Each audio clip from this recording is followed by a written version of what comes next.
भौतिक परिवर्तन किसे कहते हैं? भौतिक परिवर्तन वह परिवर्तन होता है जिसमें पदार्थ के भौतिक गुणों में परिवर्तन होता है, परंतु रासायनिक गुणों में कोई परिवर्तन नहीं होता। भौतिक गुण जैसे जल का पिघलना हो गया, बल्ब जलना हो गया, मोम का पिघलना हो गया, जबकि मोमबत्ती का जलना रासायनिक परिवर्तन होगा। यहाँ मोम का पिघलना ही से भौतिक परिवर्तन हो सकता है, क्योंकि मोम का पिघलना, मोम अगर एक बार पिघल जाए तो उसे पुनः मोम के रूप में किया जा सकता है, इसलिए यह भौतिक परिवर्तन होगा। रासायनिक परिवर्तन वह परिवर्तन जिसमें पदार्थ के रासायनिक गुणों में परिवर्तन होता है, परंतु भौतिक गुणों में कोई परिवर्तन नहीं होता, उसे रासायनिक परिवर्तन कहते हैं। जैसे दूध का दही बनना, लोहे पर जंग लगना, आयरन तथा सल्फर के आयरन सल्फाइड बनना, लकड़ी और कागज़ का जलना, क्योंकि इन सारी चीज़ों को, जैसे लकड़ी और कागज़ अगर एक बार जल गया तो फिर राख से फिर से लकड़ी और कागज़ नहीं बनाया जा सकता, इसलिए इसे रासायनिक परिवर्तन कहा जाता है। रासायनिक अभिक्रिया किसे कहते हैं? जब कोई पदार्थ अकेले या किसी अन्य पदार्थ से क्रिया करके भिन्न गुण वाले नए पदार्थ का निर्माण करता है, तब वह प्रक्रिया रासायनिक अभिक्रिया कहलाता है। रासायनिक अभिक्रिया का उदाहरण हो जाएगा भोजन का पचना, लोहे पर जंग लगना, श्वसन में भोजन के पकाने की प्रक्रिया इत्यादि। अभिकारक रासायनिक अभिक्रिया में भाग लेने वाले पदार्थ को अभिकारक कहा जाता है। प्रतिफल रासायनिक अभिक्रिया के फलस्वरूप बनने वाले नए पदार्थ प्रतिफल कहलाते हैं। जैसे में बात करें तो जैसे में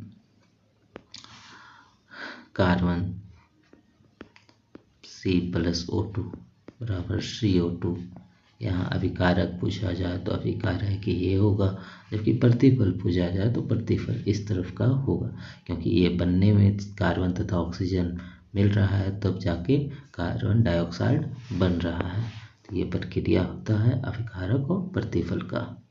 प्रतिफल को उत्पाद भी कहा जाता है, क्योंकि ये तो यहाँ रासायनिक क्रिया में भाग लेने वाले पदार्थों से ही बनकर तैयार होता है। रासायनिक अभिक्रियाओं को पहचानने के तरीके, पहला होता है अवस्था में परिवर्तन, दूसरा रंग में परिवर्तन, तीसरा तापमान में परिवर्तन, चौथा गैस का उत्सर्जन। अवस्था में परिवर्तन कहने का मतलब है कि रासायनिक अभिक्रिया में अवस्थाओं में परिवर्तन हो जाता है। जैसे यहाँ देखिए कार्बन और ऑक्सीजन, जैसे hydrogen plus 2 hydrogen plus oxygen लिया जाए, 2 हाइड्रोजन प्लस ऑक्सीजन, तो यहाँ बन के तैयार होगा H2O। तो यहाँ पता चला 2 हाइड्रोजन गैस के रूप में होता है और ऑक्सीजन भी गैस के रूप में होता है, जबकि ये जल का निर्माण हुआ, अर्थात ये द्रव के रूप में होता है। तो कह सकते हैं कि अवस्था में परिवर्तन होता है, रासायनिक अभिक्रिया होने पर अवस्था में भी परिवर्तन होता है। दूसरा है रंग में परिवर्तन। रासायनिक अभिक्रिया में रंग में परिवर्तन होता है, जैसे कॉपर सल्फेट के विलयन का रंग नीला होता है, परंतु लोहे की कील डालने पर उसका रंग भूरा हो जाता है, क्योंकि कॉपर जो होता है वो आयरन जो होता है वो कॉपर को विस्थापित कर देता है, और आयरन कॉपर सल्फेट के साथ जुड़ जाता है, इसलिए फेरस सल्फेट बना देता है।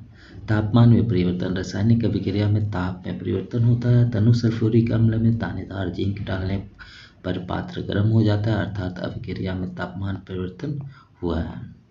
गैस का उत्सर्जन। रासायनिक अभिक्रिया में गैस का उत्सर्जन होता है। तनु सल्फ्यूरिक अम्ल में जिंक डालने पर हाइड्रोजन गैस बाहर निकलती है।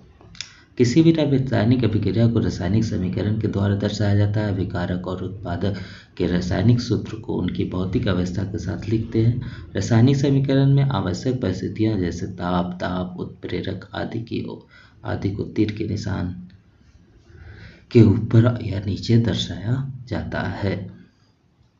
द्रव्यमान संरक्षण का नियम क्या है?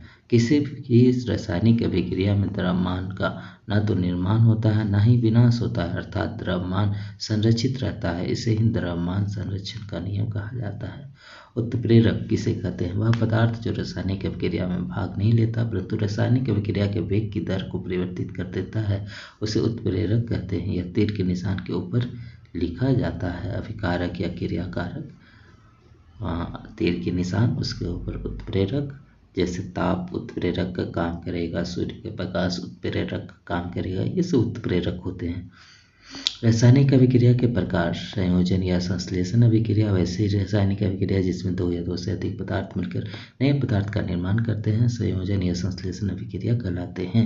जैसे कार्बन और ऑक्सीजन मिलकर कार्बन डाइऑक्साइड का निर्माण कर रहा है तो ये संश्लेषण अभिक्रिया है। वियोजन अभिक्रिया या अपघटन अभिक्रिया वह अभिक्रिया होती है जिसमें किसी यौगिक के बड़े अणु के टूटने से दो या दो से अधिक सरल यौगिक या पदार्थ बनते हैं। वो ये जिनके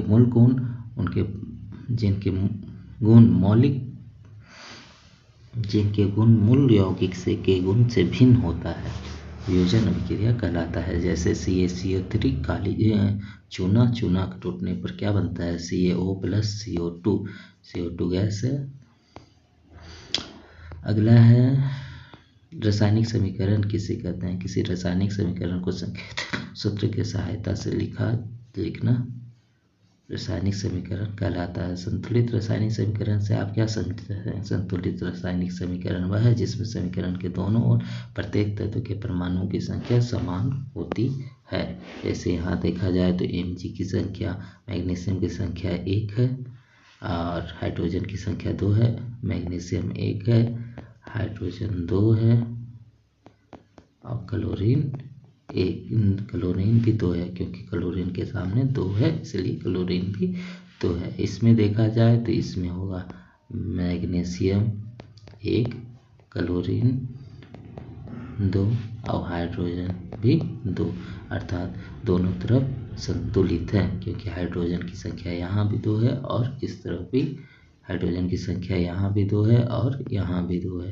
क्लोरीन की संख्या यहाँ 2 है तो क्लोरीन यहाँ 2 इससे साथ अटैच है, अर्थात क्लोरीन की संख्या यहाँ 2 है। मैग्नीशियम की संख्या 1 है अर्थात यहाँ भी मैग्नीशियम की संख्या 1 है। कह सकते हैं यह जो समीकरण है ये संतुलित है। आगे बढ़ते हैं। असंतुलित या कंकाली रासायनिक समीकरण से आप क्या समझते हैं। असंतुलित रासायनिक समीकरण वह है जिसमें समीकरण के दोनों तरफ तत्वों की परमाणु संख्या समान नहीं होती। परमाणु संख्या नहीं, तत्वों की संख्या समान नहीं होती है। यहाँ पर ये मिस्टेक है, यहाँ पर इसको काट दीजिएगा। तत्वों की संख्या समान नहीं होती है। जैसे हाइड्रोजन Cl2 देखें इधर तो यहाँ हाइड्रोजन की संख्या 2 है, जबकि ये साइड देखें तो हाइड्रोजन की संख्या 1 है। Cl की संख्या, क्लोरीन की संख्या इधर 2 है तो यहाँ Cl की संख्या देखें तो यहाँ Cl की संख्या 1 है, अर्थात ये असंतुलित रासायनिक समीकरण है। अगर इसे संतुलित करना हो तो क्या करेंगे, सिंपल सा यहाँ 2 अटैच कर देंगे जिससे कि हाइड्रोजन भी 2 हो जाएगा और क्लोरीन भी 2 हो जाएगा, अर्थात फिर ये संतुलित हो जाएगा। चलिए आगे बढ़ते हैं। रासायनिक समीकरणों को संतुलित क्यों किया जाता है। किसी भी रासायनिक समीकरण को द्रव्यमान संरक्षण के नियम को पूरा करने के लिए संतुलित किया जाता है, अर्थात उसके द्रव्यमान निश्चित मात्रा में हो इसलिए उसे संतुलित किया जाता है। हीट एंड ट्रायल विधि से आप क्या समझते हैं। रासायनिक समीकरणों को संतुलित करने की विधि को हीट एंड ट्रायल विधि कहते हैं। इस विधि के द्वारा असंतुलित रासायनिक समीकरणों को संतुलित करने में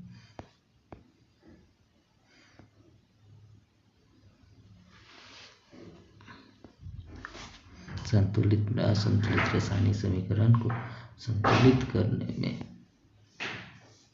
मदद होती है।